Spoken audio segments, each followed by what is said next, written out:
मैं कुछ भी नहीं कर सकता, कोई क्या करता है। वहीं जयपुर में एसएमएस हॉस्पिटल ऑडिटोरियम में रविवार को 7वां रिलीफ ऑर्थोफिजियोकॉन 2024 सम्मेलन आयोजित हुआ। यह सम्मेलन डॉक्टर अवतार डोई द्वारा आयोजित किया गया, जिसका विषय नवाचार पुनर्वास से मिलता था।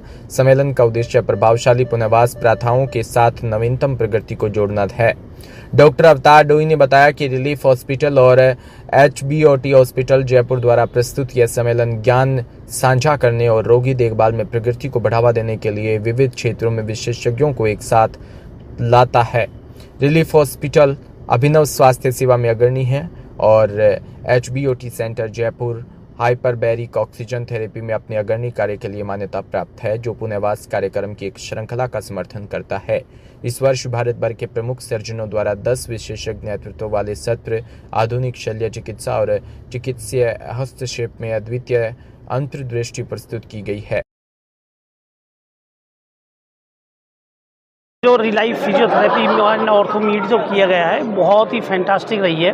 मेरा मानना है कि इसमें क्लिनिशियन और स्टूडेंट्स के लिए बहुत ही इन्फॉर्मेटिव और इस तरह के जो आयोजन है वो होते रहने चाहिए। स्टूडेंट्स को जिस तरह की इसमें नॉलेज मिल रही है, क्लिनिशियन को जिस तरह के डिफरेंट आयाम की नॉलेज मिल रही है, वो उनके लिए बहुत, सोसाइटी के लिए और इवन उनके कैरियर के लिए, दोनों के लिए बहुत यूज़फुल है। इस तरह के जो इवेंट्स हैं ये एक सोसाइटी में अवेयरनेस लाते हैं बच्चों को, और इवन हम क्लिनिशियंस को भी एक नया सोचने का एक नया आयाम और नया तरीका देते हैं। इसमें जैसे मैंने देखा आज के जो फिजियोथेरेपी के सेशंस होते हैं जो हमारे पार्ट में नहीं होते, एक स्पाइन सर्जन के तौर पे मैंने देखा कि कई ऐसी चीज़ें मुझे भी सुनने को मिली है, सीखने को मिली हैं जो डिफरेंट है। इवन जैसे कि सचिन सर ने भी बताया कि TKR के केसेस हैं, उनके बारे में एक नॉलेज हमारी इंक्रीज होगी। सब कुछ कोरिलेटेड है, पूरा जो स्पाइन है, जॉइंट्स है, सारा बॉडी का मैकेनिज्म एक दूसरे से रिलेटेड है। तो इस तरह के इवेंट्स होने चाहिए और इसके लिए मैं इन सभी को आयोजकों को धन्यवाद देता हूँ। इतनी अच्छे तरीके से ऑर्गेनाइज़ की गई है। इसके अंदर जो सेशंस हो रहे हैं इतने अनोखे तरीके से सेशन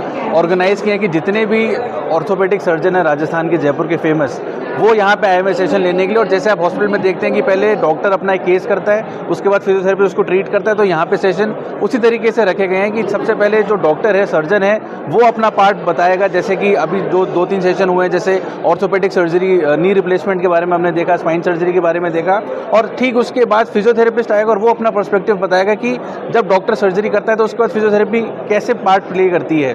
तो बच्चों को इतना ज़्यादा सीखने को मिल रहा है। यहाँ पे इंडिया के हर कोने से फिजियोथेरेपी के स्टूडेंट आए हुए हैं, तो उनको दोनों पार्ट आज इस कॉन्फ्रेंस के माध्यम से पता चल पाएंगे कि डॉक्टर अपनी सर्जरी कैसे करता है और ठीक उसके बाद एक फिजियोथेरेपिस्ट उसको कैसे ट्रीट करता है। तो ये जो अनोखा मिश्रण है, ये बच्चों के सीखने के हिसाब से बहुत अच्छा है, बहुत अच्छा है। आपका नाम? मेरा नाम डॉक्टर अंचित है, मैं एमिटी यूनिवर्सिटी राजस्थान से हूँ। की वजह से जो प्रॉब्लम हो रही है, तो उसी को ध्यान में रखते हुए इस साल की जो हम लोगों ने थीम जो डिज़ाइन की, ऑर्थोपेडिक रिहेबिलिटेशन, और ऐसी कंडीशन में फिजियोथेरेपी का बहुत बड़ा योगदान है, जिसके थ्रू हम लोग पेशेंट्स को हम ट्रीट कर सकते हैं, उनके पेन को हम लोग कम कर सकते हैं, उनको प्रॉपर रिहेबिलिटेट कर सकते हैं, और उनका जो काम करने का तरीका है और जो ऑफिसेज़ में जो लॉन्ग सिटिंग की वजह से जो प्रॉब्लम है, जो अर्गोनॉमिक ट्रेनिंग प्रोग्राम्स हैं, वो हम लोग प्रोवाइड करवा सकते हैं। आपका नाम? Doctor Atul Singh, director JNU college of physiotherapy. ये जो 7th ऑर्थो फिजियो कॉन्फ्रेंस हो रही है, इसमें हम बेसिकली ऑर्थोपेडिक की सारी स्पेशलिटीज़ में क्या क्या ऑपरेशन किए जाते हैं, कौन कौन सी कॉमन बीमारियां हैं, उसके बारे में क्लिनिक यानी ऑर्थोपेडिक डॉक्टर बताएंगे। तो उसके बाद उसमें क्या क्या फिजियोथेरेपी करनी चाहिए जिससे कि बहुत अच्छा रिजल्ट मिले पेशेंट को और वो वापस से अपनी एक्टिविटी या अपनी लाइफ को नॉर्मल जी सके, उस पर आज चर्चा कर रहे हैं। मैं डॉक्टर रजत हूँ, मैं बच्चों का हड्डी एवं जोड़ रोग विशेषज्ञ हूँ, और मैंने जो है बच्चों की हड्डी से रिलेटेड जो भी समस्या है उस पर अपना एक्सपीरियंस शेयर किया है। आज एनुअल 7th ऑर्थो फिजियोकॉन मीट हो रही है। ऑर्थो फिजियोकॉन मतलब यहाँ पे सारे ऑर्थोपेडिक्स डॉक्टर और फिजियोथेरेपिस्ट डॉक्टर आए हुए हैं, और जयपुर से, राजस्थान से, कई इंडिया से भी आए हुए हैं। ये बहुत ही एक सक्सेसफुल कॉन्फ्रेंस हो रही है। इसमें ऑर्थोपेडिक डॉक्टर ये बता रहे हैं कि किस तरह के ऑपरेशंस होते हैं, कौन से ऑपरेशंस होते हैं, उनका क्या क्या फिजियोथेरेपी होती है, ये डॉक्टर फिजियोथेरेपिस्ट बता रहे हैं। आपका नाम? मेरा नाम डॉक्टर अमित अग्रवाल है, मैं जॉइंट रिप्लेसमेंट, आर्थोस्कोपी और स्पोर्ट्स इंजरी स्पेशलिस्ट हूँ, नारायणा हॉस्पिटल जयपुर में। जी नमस्कार। मैं डॉक्टर सचिन गुप्ता आपको बताना चाहता हूं कि ये 7th रिलाइफ ऑर्थो फिजियोकॉन है।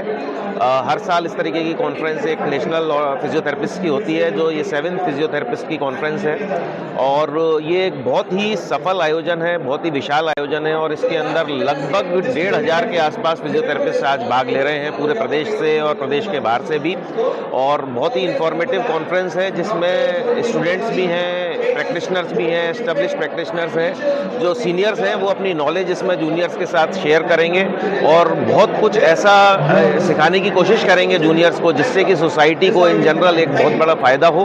और सभी फिजियोथेरेपिस्ट इस कॉन्फ्रेंस में जो भाग ले रहे हैं सभी को मैं बहुत धन्यवाद देता हूं और मैं डॉक्टर सचिन गुप्ता सबको सर एक सवाल है, फिजियोथेरेपी जिस तरीके से जो समय के साथ में जो मूवमेंट चेंज हुए हैं उसमें किस तरह के एग्जाम्पल्स स्टूडेंट्स या मौजूद लोगों को दिए गए हैं? जी देखिए, फिजियोथेरेपिस्ट में बहुत एडवांसेस हो रहे हैं और जो भी नई टेक्निक्स हैं तो ये जो स्टूडेंट्स हैं आज वो अभी अगर इन नई टेक्निक्स को समझेंगे तो आगे जाकर इनको प्रयोग कर पाएंगे। तो जो भी नई टेक्निक्स यूज़ करने वाले आज क्लिनिशियंस हैं वो अपने एक्सपीरियंसेस इन लोगों के साथ शेयर कर रहे हैं और इनको समझा रहे हैं, इनको पढ़ा रहे हैं, इनको बता रहे हैं कि किस तरीके से एडवांसमेंट्स हुए हैं इस पद्धति में और किस तरीके से आगे और एडवांसमेंट्स होने की गुंजाइश है। नमस्कार, मैं आप सभी लोगों का इस चौथी रिलाइफ ऑर्थो फिजियोकॉन में बहुत बहुत स्वागत है आप सभी लोगों का। और ये एक इनिशिएटिव है हमारी ओर से ताकि लोग समझ पाएं कि सिर्फ ऑर्थोपेडिक्स में सिर्फ सर्जरी नहीं होती है या दवाइयाँ नहीं होती है, फिजियोथेरेपी का बहुत मुख्य रोल होता है उसके अंदर।